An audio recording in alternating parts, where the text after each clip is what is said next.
느헤미야 12장 27절에서 47절 본문으로 성벽 봉헌을 통해 바라보는 신앙 부흥의 열쇠라는 제목으로 하나님의 말씀 나누겠습니다.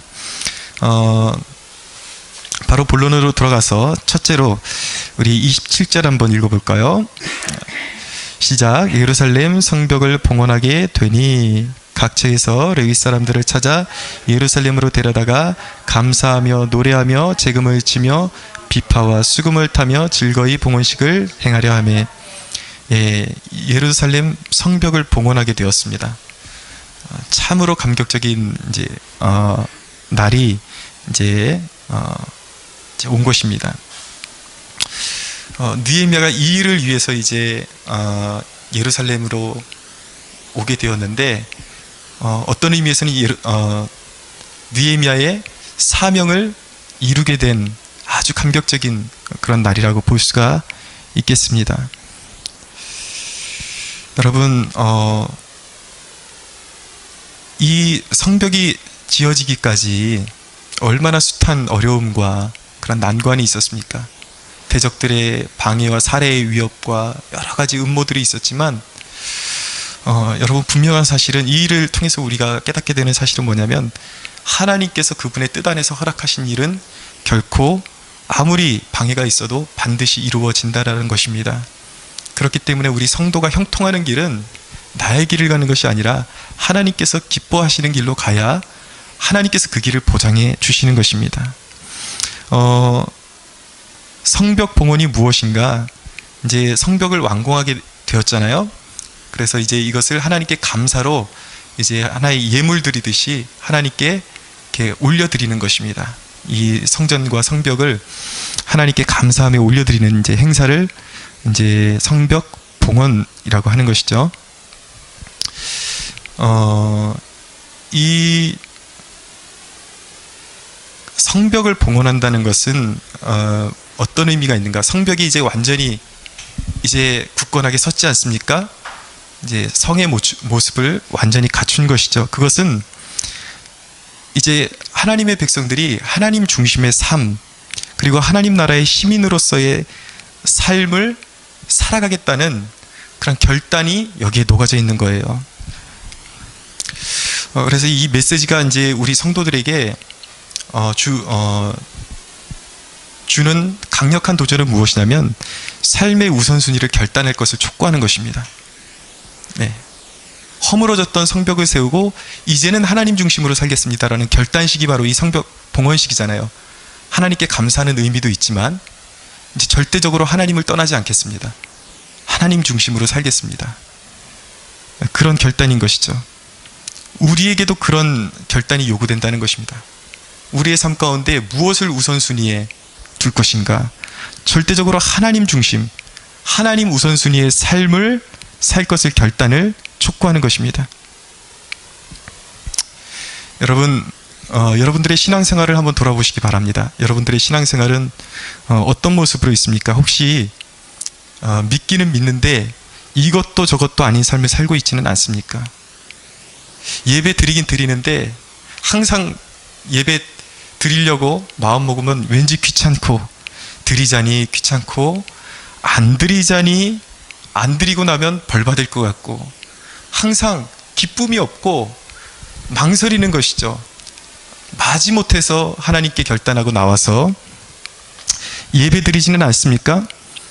여러분, 제가 운동을 해봐도 그 운동을 하는 사람들에 따라서 운동의 효과가 천차만별입니다. 어떤 사람은 진짜 헬스를 해도 몇 년을 다녔다는 것이 도저히 믿겨지지 않을 만한 몸매를 가지고 몇 년을 계속해서 지속적으로 끈기 있게 다니는 사람들이 있습니다. 왜 그럴까요? 다니긴 다니는데 결단이 없는 거예요. 마음을 쏟지 않은 거예요. 똑같은 시간이 할애되고 있는데 1시간을 운동한다 치면은 남들도 똑같이 1시간 운동하거든요.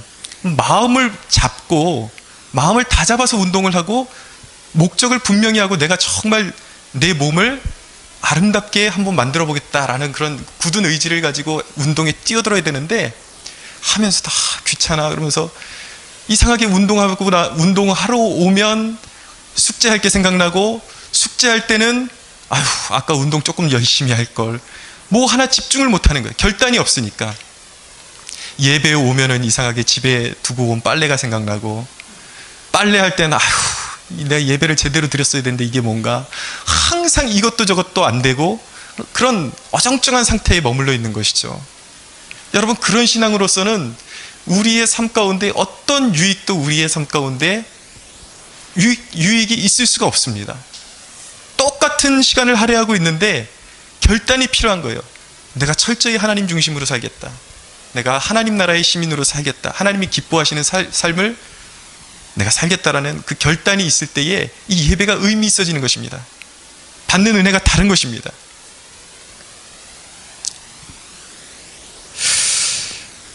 여러분, 하나님이 여러분을 축복하시기 위해서 이 자리로 부르셨는데 왜 중간에 어정쩡하게 망설이고 있으려고 하십니까? 히브리서 4장 2절에 보면 이런 말씀이 있어요. 들은 바 그 말씀이 그들에게 유익하지 못한 것은 듣는 자가 믿음과 결부시키지 아니함이라 라는 말씀이 있어요. 그러니까 똑같이 여기서 말씀을 듣고 있는데 내가 오늘 은혜 받겠다는 결단이 있어야 되는데 믿음이 없이 들으니까 적용이 안 되는 거예요. 아까 운동 말씀드렸지만 10년 차로 들어가는 신앙생활이고 20년 차로 들어가는 신앙생활이고 모태신앙이라 그러는데 전혀 삶의 변화가 일어나지 않는 것입니다. 살아계신 하나님을 경험하지 못하는 거예요. 왜 그렇습니까? 말씀이 선포되는데 이것은 생명의 말씀인데 믿음과 결부시켜서 이걸 정말 내가 아멘으로 받으면 내 삶에 역사하는 말씀이야 라는 그 결단, 믿음, 확고한 믿음이 없는 것입니다. 믿음이 없이 들으니까 자기에게 무익한 거예요. 은혜 받겠다는 결단이 없으니까 예배가 무익한 것입니다. 여러분, 살면서 이미 경험해보지 않았습니까? 여러분, 인생에 가장 비참했을 때가 언제였습니까? 여러분들 가장 몸이 아프시고 가장 재정적으로도 어려우시고 가장 그 삶이 방황하고 어려웠을 때 언제였습니까? 하나님을 등지고 떠났을 때가 가장 비참했을 거예요. 누구든지. 그렇지 않습니까? 하나님을 잃었을 때가 여러분 가장 우리의 삶 가운데 실패하는 그런 시즌이었음을 우리 모두가 알고 있습니다. 여러분, 인생의 원리는 그런 거예요. 하나님은 마치 동력이 있는 기관차와 같으신 분이에요. 뒤에 있는 객차들은 동력이 없습니다. 우리 인생이 마치 그렇다라는 거예요. 이 열차가 올바로 가기 위해서는 그 동력이 있는 기관차가 가장 앞으로 가야 되는 거예요. 끌 수 있게끔.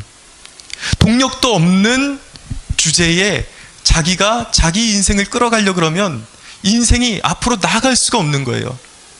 겉도는 것입니다. 아무것도 되는 것이 없는 것입니다. 하나님 중심의 삶을 살아야 하는 것이 바로 그런 이유예요. 하나님이 우리의 가장 앞서가셔야지 우리의 삶이 질서가 잡히게 되는 것입니다. 올바른 방향으로 갈 수 있게 되는 것입니다. 하나님의 이끌림을 받게 되는 것입니다. 하나님의 능력으로 말미암아 우리가 이룰 수 없는 일을 이루게 되는 것입니다.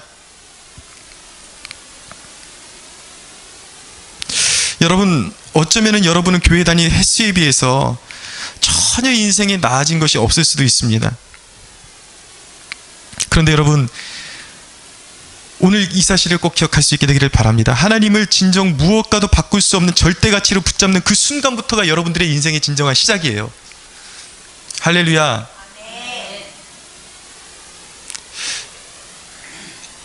여러분들이 아무리 열심히 살아도 하나님을 잃어버렸던 그 시간, 하나님을 섬기지 않았던 그 시간만큼은 낭비되는 것입니다. 소진되는 거예요. 잃어버리는 것입니다.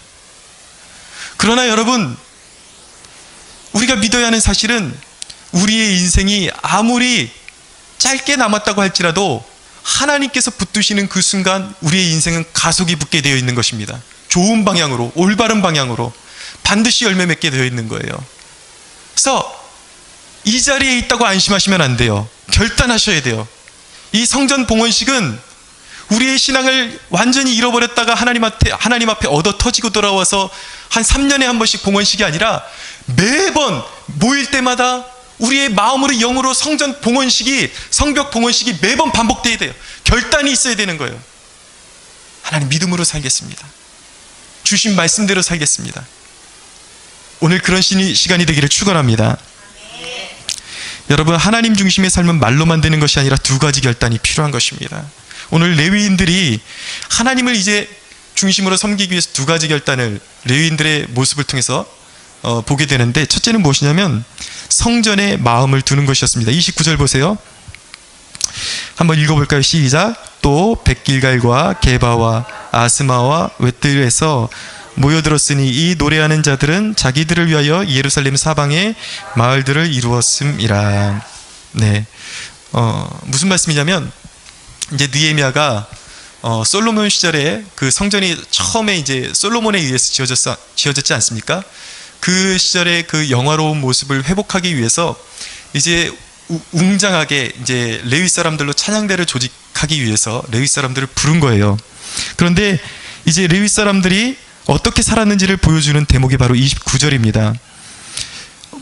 이 말씀의 골자는 무엇이냐면, 이 당시의 레위인들이 성전의 봉사에 필요하다면 언제든지 달려갈 수 있도록 그들의 거처를 성전과 가장 가까운 곳들의 인근 마을에 자기의 거처를 정하고 있었다라는 그런 말씀을 전하고 있는 것입니다. 여러분, 거리가 문제가 아니에요. 멀어도 괜찮습니다.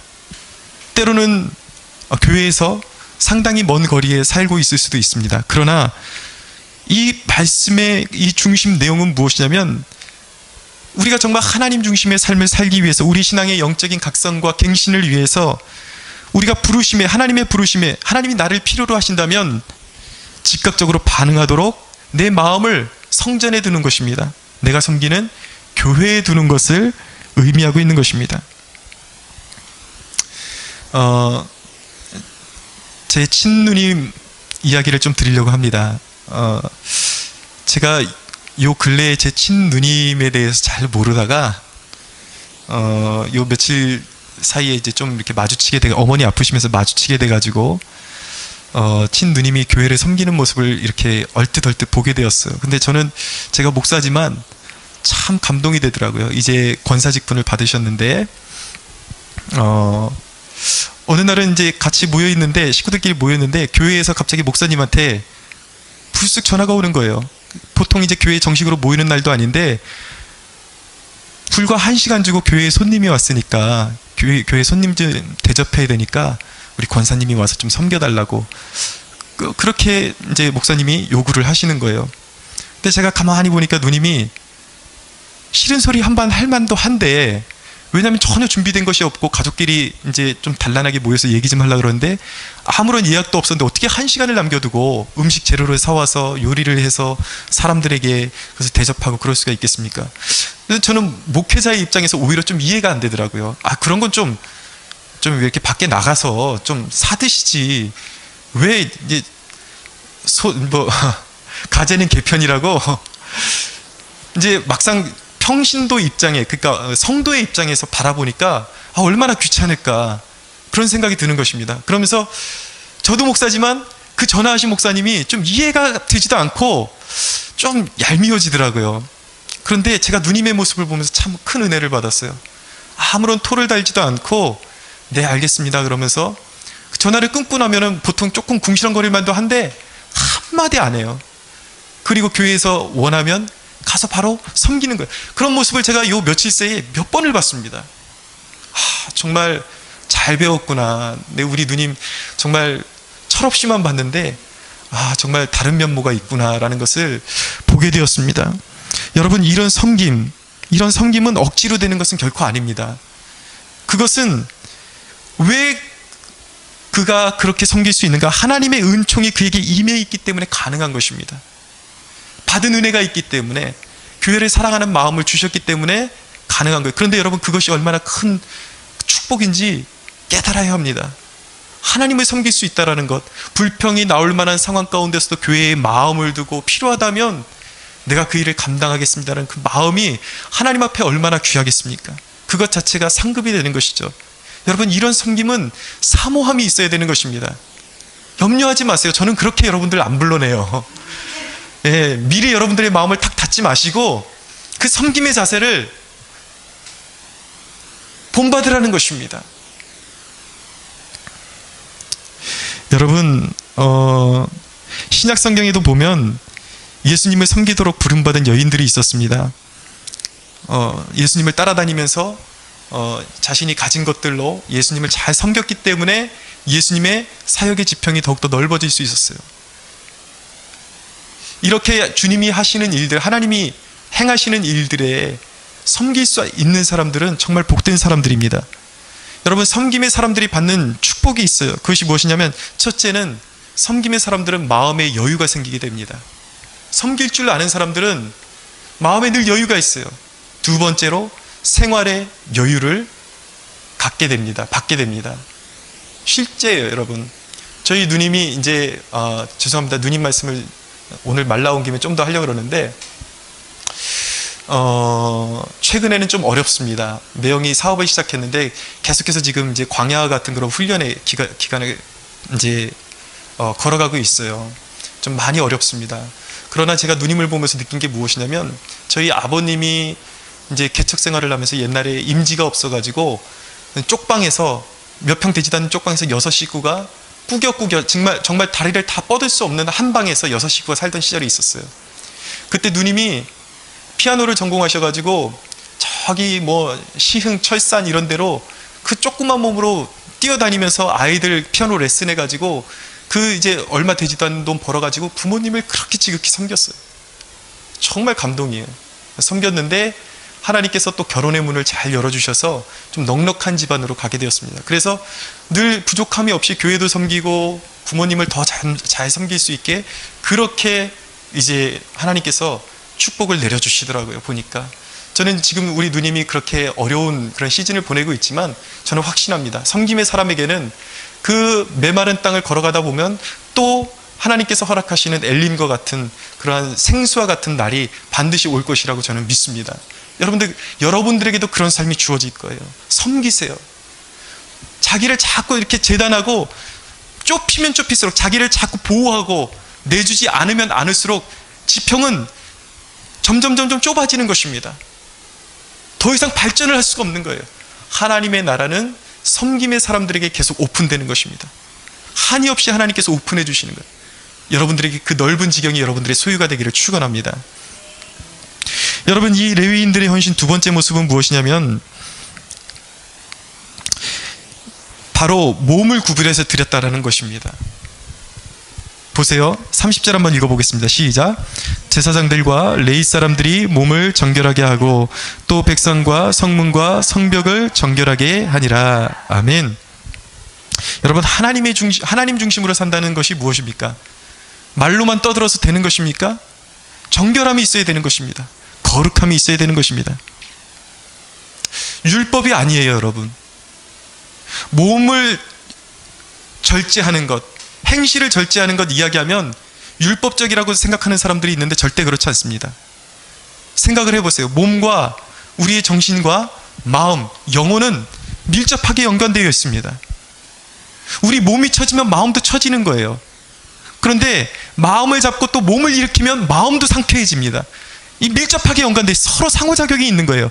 우리의 육신의 일과 우리의 영혼이 밀접하게 연접이 되어 있다는 것입니다. 여러분, 생각해 보십시오. 시선을 매일 음란한 것을 바라보면 당연히 마음이 더러워질 수밖에 없는 것입니다. 생각해 보세요. 밤늦게까지 술 퍼마시고 무슨 정신으로 주일날 와서 예배 드릴 것입니까? 여러분, 술 마시지 말라 그러면 이 시대는 정말 사사시대 같은 소리예요. 이제는 제 나름대로 다 판단을 합니다. 사람들이 왜 이렇게 뭐 노땅 같은 소리를 하고 있냐, 그것이 거룩이냐, 꼭 술 안 마시고 그래야만 그것이 거룩한 것이냐, 그렇게 묻는 사람들이 있습니다. 근데 제가 역으로 물어보고 싶어요. 그럼 당신은 눈으로 보지 못할 것 다 보고 음란한 거 다 애써서 찾아가면서 눈에 집어넣고 술 먹고 정신이 몽롱해서 그렇게 살면서, 그러면 당신이 정의하는 것은 당신이 정의하는 성결, 거룩은 도대체 무엇이냐고 저는 되묻고 싶은 것입니다. 도대체 어떻게 하는 것이 거룩이냐고요. 자기 몸으로 하는 행실 하나 재단하지 못하고 절제하지 못하고, 그럼 무엇으로 도대체 당신이 말하는 거룩은 무엇이냐고 저는 묻고 싶은 것입니다. 여러분, 이런 술 취함과 이런 음란한 이런 일들에 빠져가지고 하나님 앞에 나와서 예배 드릴 때에 무슨 정신으로 그 예배가 은혜로울 수 있겠습니까? 무슨 정신으로 온전한 예배를 하나님 앞에 드릴 수가 있겠습니까? 하나님 중심으로 산다는 것은 내 육체의 일을 버리는 것입니다. 세상 즐거움에 푹 빠져 있는 것, 이런 것을 과감하게 필요 없는 것이라면 재단해 버리는 것입니다. 여러분, 드라마도 마찬가지예요. 드라마도 분별해서 보십시오. 그냥 세상 그 세속적인 방송 해주는 거 그대로 보면서 그냥 낄낄대고 웃으면서 불륜이 나오든지 동성애가 나오든지, 여러분 그 주제를 좀 분별하면서 보세요. 그런 더러운 거 보지 않아도 우리는 기쁨으로 충만해질 수 있습니다. 그런 세상적인 더러운 것들로 우리의 마음을 채우지 않아도 우리는 충분히 기뻐할 수 있어요. 하나님께서 그런 즐거움을 우리에게 주셨어요. 과감하게 버리십시오. 분별해서 보세요. 영화도 그렇고 드라마도 그렇고 분별해서 보십시오. 여러분들의 영혼에 유익하고 여러분들의 삶에 유익한 것들을 구별해서 볼 수 있는 지혜가 있게 되기를 바랍니다. 여러분, 하나님 중심의 삶은 세속적인 때부터 벗어버려야 되는 거예요. 말로만 거룩 다 필요 없습니다. 내 손발이 움직이지 않는 한, 내가 그렇게 결단하지 않는 한 하나님 앞에 말장난하는 거예요. 여러분, 하나님의 중심의 삶은 바로 거룩을 추구하는 삶으로 자신을 헌신하는 것입니다. 크게 두 번째로 31절 이하에 보면 이제 성벽 봉헌의 모습이 이제 본격적으로 나타나게 됩니다. 그런데 이제 좀 독특한 방식으로 이제 이 행사가 진행이 됩니다. 이제 큰 무리가 두 무리로 나누게 되었어요. 그래서 이제 한 무리는 이제 제사장 에스라를 선두로 해서 이제 오른쪽을 향해서 이제 한 바퀴를 돌게 되었습니다. 그리고 나머지 절반은 느헤미야를 선두로 해서 한 무리는 이제 에스라가 간 반대 방향으로 이제 성벽을 돌게 되었어요. 성벽 위를 이제 타고 돌게 된 것입니다. 그리고 찬송하는 자들이 앞서서 돌고 그 뒤로 유다의 방백들, 리더들이 따라서 돌게 되었습니다. 그리고 제사장들은 그 손에 나팔과 각종 악기를 들고 이제 감사 찬송을 하고 행진을 하면서 정말 기쁨으로 감사와 찬송을 하나님 앞에 드리면서 이제 큰 원을 그리면서 성벽을 따라서 이렇게 돌게 된 거예요. 그리고 이제 합류하는 지점에서 같이 모여가지고 성전으로 들어가서 이제 하나님 앞에 큰 제사를 드리게 되었다는 것이 바로 31절 이하에 나오는 이제 말씀의 요약인 것입니다. 그런데 이 성전 봉헌을 하는 이 모습을 통해서 우리에게 가르쳐주는 영적인 메시지가 있습니다. 참 예배가 무엇이냐, 참 예배에 필요한 요소는 무엇이냐를 우리에게 가르쳐주는 것입니다. 여러분 잘 들으십시오. 예배는 어떻게 드려야 되는가? 첫째로 예배는 회개를 통해서 드리는 것입니다. 예배에 가장 필요한 요소가 무엇이냐면 회개가 있어야 하는 것입니다. 여러분, 오늘 이 이스라엘 백성들이, 유다 백성들이 이제 성전 봉헌식을 통해서 보여준 이 독특한 진행 방식은 신앙 고백적인 의미를 가지고 있습니다. 첫째는 무엇이냐면 이 성벽 재건을 하나님이 이루셨다라는 그런 고백적인 차원이 있는 것입니다. 두 번째는 무엇이냐면 하나님만이 이 성벽처럼 이스라엘의 보호처가 되신다는 고백을 드리는 거예요. 여러분 한번 상상을 해보자고요. 이 무너졌던 성벽이 이제 굳건하게 섰습니다. 그리고 거대한 무리가 이제 그 성벽에 올라서 이제 감사와 찬양과 나팔을 불면서 그 성벽을 돌고 있어요. 그 성벽 위에 올라서. 그때 이스라엘 백성들의 그 심정이 어땠을까요? 어떤 마음이 들었을까요? 무엇이 떠올랐을까요? 그런 상상을 할 수가 있습니다. 만감이 교차했을 거예요. 기쁨과 희열과 동시에 뭔가 가슴 짠한 것이 있었을 거예요.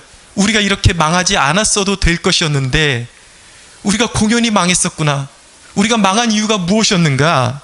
그 크신 하나님을 떠나 살던 자신들의 삶의 시행착오, 하나님께서 우리에게 축복을 부어주시고 형통케 하시고자 우리를 부르셨는데 우리가 하나님을 등지고 떠났기 때문에 우리의 삶 가운데 이런 고통이 있었구나 라는 그런 후회함과 동시에 회개와 감동이 밀려왔을 것입니다. 여러분, 그럼에도 불구하고 그들의 마음 가운데 또 한편으로 그런 자신들의 죄악을 돌아보는 회개가 있었겠지만, 또 한편으로는 그런 죄악된 자신들을 잊지 않으시고 불러주신 하나님의 그 구속의 은혜를 떠올렸을 것입니다.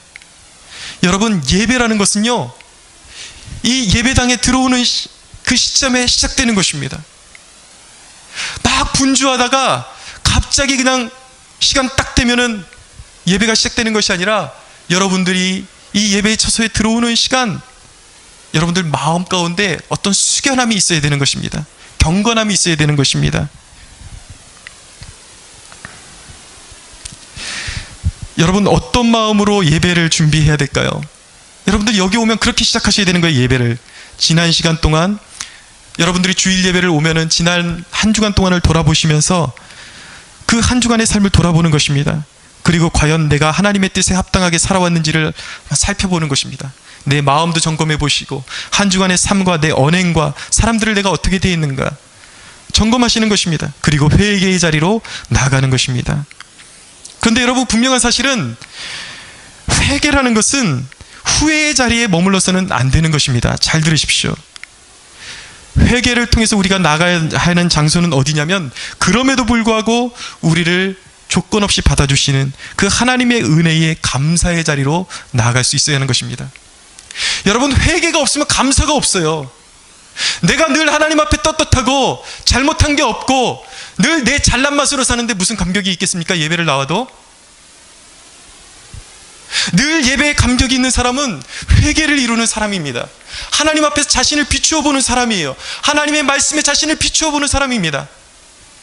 그래서 하나님의 뜻대로 살지 못했던 것을 회개하며 나아갈 때에 비로소 하나님께서 나를 받아주신 그 은혜가 너무나도 감격적으로 느껴지는 것입니다. 감사함이 밀려오는 것입니다.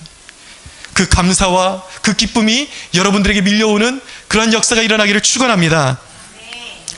참된 예배의 요소 두 번째는 무엇이냐면 참여예요. 참여. 보십시오. 이제 이 행사에 어떤 사람들이 참여했는가? 레위 사람들과 제사장들과 종교 지도자들과 정치 지도자, 이스라엘 백성의 리더 할 것 없이 모두가 하나가 되어서 함께 돌았다라는 거예요. 함께 찬송하고 함께 나팔을 불고 함께 예식에 참여했어요. 누구도 뒷짐지고 있는 사람이 한 사람도 없었다라는 것입니다. 리더라는 이유만으로 누구도 이 예배를 방관하고 있는 사람이 없었다라는 것이에요. 예배라는 것은 무엇입니까? 예배라는 것은 내가 사회에서 어떤 직위에 높고 낮은과 상관없이 내 부와 내 낮아짐과 상관없이 모두가 하나님 앞에서 낮아지는 것이 예배인 것입니다. 모두가 겸손해져야 되는 것입니다. 여러분, 예배는 모두가 하나님 앞에 반응하는 것입니다. 오늘 이 사람들 어떻게 예배하고 있습니까? 예배를 준비하고 있습니까? 함께 찬양하며, 여러분, 나팔을 불며 큰 소리로 하나님 앞에 최고의 영광을 올려드리고 있습니다. 이게 바로 예배예요. 예배라는 것은 낮아지는 것입니다. 예배에 반응하는 거예요. 하나님께 반응하는 것입니다. 그분의 구원을 노래하고 그분의 크신 이름에 합당한 영광을 올려드리는 것이 예배인 것입니다. 이것이 예배예요. 여러분, 예배에 오셔서 뒷짐지고 있으면 안 되는 것입니다. 남들이 은혜 받는 거 보고만 있어서는 안 되는 거예요. 낮아지셔야 하는 것입니다. 참여해야 하는 것입니다. 그래야 은혜가 있습니다. 여러분, 예배는 죽은 자들의 잔치가 아닙니다. 회개를 통해서 날 받아주시는 그 큰 은혜를 하나 볼 수 없다면 그것은 예배하지 않는 거예요. 나 같은 죄인을 받아주신 하나님의 그 큰 은혜, 그 십자가의 그 사랑을 바라보며 그 십자가 때문에 나에게 구원의 길이 열렸음을 보면서 그 십자가를 바라며 그 구속의 은혜를 바라며 기뻐하는 것, 그 기쁨의 자리로 나아가는 것이 바로 참된 예배인 것입니다. 할렐루야. 반응 좀 하세요. 반응하라고 말씀드렸잖아요. 참여가 있어야 하는 것입니다. 여러분, 여러분의 예배 가운데 죄를 씻어주시는 그 보혈의 은혜를 보고 있습니까? 그 사랑 깨닫고 있습니까? 조건 없이 받아주시는 그 사랑 보고 있습니까? 눈으로 바라보고 있습니까? 여러분, 참된 예배의 조건은 감정의 표현이 수반되는 것입니다. 그러나 경거망동한 그런 표현은 아니에요. 어떤 사람들은 자유라는 이름으로 하나님을 예배하는데 보고 있으면 역겨울 때가 있어요. 너무 경거망동해가지고. 그런 것이 아닙니다. 절제된 표현. 그러나 여러분, 분명한 것은 내 가슴이 뜨거워지고 구원의 감격이 막 솟아오르면 반응할 수밖에 없다라는 거예요. 여러분, 주위 사람을 의식하지 마십시오. 여러분들의 마음이 뜨거워지면 손을 드세요. 찬양할 때 그냥 세워라 내어라 이렇게 찬양하지 마시고 손을 들고 찬양하시고, 어떤 땐 가슴에 손을 얹어보시고, 의식적으로 여러분들 가식적으로 하라는 말씀이 아니라 마음에서 진정으로 여러분들이 우러나올 때에, 하나님이 우리에게 베풀어 주신 그 사랑이 진정으로 감사함으로 와닿을 때에 마음에 손을 얹고 한번 내 마음을 진짜 쏟아드리고 싶을 때 손을 얹어보는 거예요. 그럼 느낌이 달라집니다. 감격이 달라요. 여러분, 하나님을 찬양하고 싶을 때 그냥 입술로만 하지 마시고 손을 드세요. 그 하나님의 사랑을 느껴보십시오. 거룩하신 하나님의 임재를 경험하게 될 것입니다. 할렐루야. 여러분들의 마음을 표현하십시오. 나의 모든 상황을 아시는 주님께 쏟아 놓으십시오. 여러분, 예레미야 29장 13절에 보면 이렇게 말씀합니다. 너희가 온 마음으로 나를 구하면 나를 찾을 것이요 나를 만나리라. 백날 나와도 왜 주님을 만나지 못합니까? 왜 만나지 못할까요? 주님께서 분명히 약속하셨습니다. 나를 찾으라, 두드리라, 구하라, 만나주신다고 말씀하고 있습니다. 믿으십시오. 여러분, 목석이 되지 마시고 살아있는 생명체로 예배를 드리십시오. 신령과 진정으로 예배를 드리십시오. 하나님을 찾으십시오. 찬양의 가사에 몰입하십시오. 그 찬양의 가사대로 마음을 들이십시오. 때가 되면 하나님이 임재해 주실 것입니다.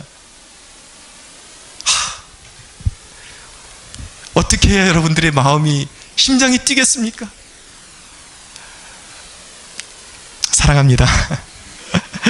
여러분들의 심장이 뛰게 되기를 바랍니다. 마음을 낮추십시오. 방관자가 되지 말고 참여하는 예배자가 되기를 축원합니다. 여러분, 올바른 이 예배를 통해서 얻어진 그 열매는 무엇입니까? 그 결과물은 무엇입니까? 43절을 보겠습니다. 43절 함께 읽겠습니다. 시작. 이날에 무리가 큰 제사를 드리고 심히 즐거워하였으니 이는 하나님이 크게 즐거워하게 하셨음이라. 부녀와 어린아이도 즐거워하였으므로 예루살렘이 즐거워하는 소리가 멀리 들렸느니라. 아멘. 여러분, 올바른 예배, 우리가 예배가 하나님과 우리가 소통이 되면 어떤 현상이 벌어지냐면 우리 묶였던 마음이 풀어지면서 자유를 얻게 됩니다. 즐거움이 솟아납니다. 기쁨이 솟아나요. 여러분, 복음을 맛본 사람들의 모든 반응은 한결같았습니다. 성경에 보면은, 사도행전에 보면 빌립이 사마리아 성에 들어가서 사마리아 성에서 복음을 전했습니다. 사마리아는 복음에서 제외된 곳이었어요. 소외된 곳이었습니다. 그러나 예수님이 오심으로 말미암아 사마리아의 본격적인 전도가 시작되었습니다. 사마리아의 복음이 울려 퍼지자 사마리아 사람들이 이 복음의 능력을 맛보고 온 성이 기뻐했다고 말씀하고 있습니다. 온 성의 기쁨이 가득했다고 증언하고 있습니다. 베드로전서 1장 8절은 이렇게 말씀합니다. 예수를 너희가 보지 못하였으나 사랑하는도다. 이제도 보지 못하나 믿고 말할 수 없는 영광스러운 즐거움으로 기뻐한다 라고 말씀하고 있어요. 사랑하는 여러분, 여러분들의 닫힌 마음을 여십시오. 약속이 있습니다. 여러분들의 마음을 열고 주님께서 여러분들의 마음의 문 밖에서 두드리실 때에 그 음성을 듣고 문을 열면 주님께서 여러분들 안으로 들어가실 것입니다. 여러분들의 묶임을 풀어주실 것입니다. 치유를 행하시고 구원을 행하시고 여러분들의 마음 가운데 묶임을 풀어서 자유와 기쁨을 허락해 주실 것입니다. 할렐루야. 아멘. 도대체 여러분들은 어떻게 해야지 자발적으로 즐거움으로 아멘을 한번 제대로 한번 하실 수가 있겠습니까? 꼭 강요를 해야지 아멘이 나옵니까? 여러분, 세상이 주는 만족과 기쁨은 모조품이에요. 거긴 진정한 기쁨이 없습니다. 그러나 복음이 주는 기쁨은 참된 것입니다. 그것은 어떤 일종의 카타르시스가 아니에요. 흥분이 아니에요. 그 기쁨, 우리가 누리는 기쁨은 살아계신 하나님이 우리와 함께 하심으로 오는 확신과 만족인 것입니다. 그래서 로마서 8장 35절에 37절은 이렇게 말씀하세요. 누가 우리를 그리스도의 사랑에서 끊으리요? 환난이나 곤고나 박해나 기근이나 적신이나 위험이나 칼이라. 기록된 바 우리가 종일 주를 위하여 죽임을 당하게 되며 도살할 양같이 여김을 받았나이다 함과 같으니라. 그러나 이 모든 일에 우리를 사랑하시는 이로 말미암아 우리가 넉넉히 이기느니라. 할렐루야. 여러분, 하나님이 우리와 함께 하시는데 누가 우리를 대적합니까? 어둠이 우리를 삼킬 수 없습니다. 예배가 왜 중요한가? 예배를 통해서 은혜를 받는다는 것은 하나님이 여러분과 함께 하신다는 것을 확인한 것이에요. 그 확신을 가져야 하는 것입니다. 하나님이 여러분들과 함께 하심을 확신할 때에 어둠이 우리를 삼킬 수 없습니다. 직장에 어떤 어려움이 있든지, 재정적인 어려움이 있든지, 건강에 어떤 어려움이 있든지, 가정에 어떤 어려움이 있든지, 사람의 힘으로 해결할 수 없는 누구에게도 말 못할 어려움이 있든지, 그 모든 문제가 우리를 삼킬 수 없습니다. 환난이나 적신이나 기근이나 우리를 삼킬 수 없습니다. 하나님이 우리를 구원하실 거예요. 우리의 삶을 하나님께서 구원해 주실 것입니다. 이기게 해 주실 것입니다. 할렐루야. 아멘.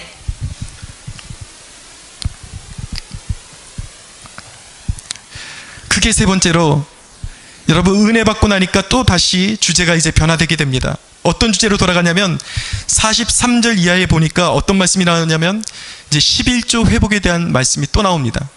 또 물질에 관한 말씀이에요. 여러분, 왜 최근에 교회들이 헌금을 강요하는 것에 대해서 굉장히 말도 많고 탈도 많은데, 성경을 읽다 보면 하나님께서 물질에 대한 헌신을 얼마나 강조하시는지 여러분들 깨닫게 될 것입니다. 왜 하나님께서 이렇게 유독히도 11조를 강조하실까요? 물질을 강조하실까요? 그것은 여러분, 우리의 신앙을 생각해 보면은 깨닫게 되는 것입니다. 알 수가 있어요. 사람들이 흔히 은혜 받고도 여전히 내려놓지 못하는 부분이, 잘 내려놓지 못하는 부분이 어떤 부분인가? 물질의 부분입니다. 물질의 주인을 하나님께로 인양하는데 어려움을 겪고 있기 때문에 하나님께서 자꾸 되풀이하시는 거예요. 물질을 주인으로 섬기지 말아라. 나의 것을 구별해서 드려라. 하나님께서 계속해서 강조하시는 것입니다. 왜요? 여러분들을 보호하시기 위해서, 여러분들의 삶을 축복하시기 위해서, 여러분들의 재정권도 하나님께서 지켜주시기 위해서. 이 말씀은 여러분들이 떼부자가 된다는 말씀이 아니에요. 여러분들의 물질이 허튼 대로 나가는 것을 막아주시고, 여러분들의 생활의 필요를 하나님께서 항상 공급해 주시기 위해서 항상 하나님의 것을 구별해서 드리라는 것입니다. 여러분, 어떤 사람들은 교회에서 시키는 모든 봉사를 헌신적으로 할 수가 있어요. 그런데 어떤 사람에게는 유독히 다른 봉사는 다 할 수 있는데 11조만큼은, 헌금만큼은, 물질만큼은 내려놓지 못하는 사람이 있어요. 그런데 공교롭게도요, 아무리 다른 봉사를 잘하고 할지라도 11조에 대한, 헌금에 대한, 물질에 대한 헌신이 없다면 그 사람은 아직까지도 돈의 노예로 매여 있는 것입니다. 확실한 것입니다. 근데 하나님은 그것을 원하지 않으세요. 여러분들이 정말 돈에 대해서 자유해질 수 있다면, 물질에 대해서 자유해질 수 있다면 여러분들은 정말 복음의 자유를 맛보고 있는 거예요. 그만큼 물질에 대한 신앙 고백이 그만큼 중요하다는 것입니다. 오늘 말씀에 보면 특이한 점이 무엇이냐면, 성도들만이 아니라 성직자들도, 레위 사람들도 11조 생활을 회복했음을 보여주고 있습니다. 중요한 대목입니다, 여러분. 성도와 성직자 모두가 하나님 앞에 물질에 대한 성결함을 가져야 한다는 것입니다. 여러분들에게만 물질에 대한 것을 강요하는 것이 아니라 제 자신에게도 하나님께 주시는 말씀이에요. 성직자가 물질에 대해서 겸손해져야 되는 것입니다. 성결해져야 되는 것입니다. 여러분, 정직하게 벌고 하나님의 것을 구별해서 드리고, 여러분, 합당한 물질 외에 눈먼 돈에 욕심 부리지 않는 것, 돈에 대해서 성결함을 가질 때에 한국교회는 부패라는 오명으로부터 그 오명을 털고 새롭게 되는 날을 맞이하게 될 줄로 믿습니다. 할렐루야.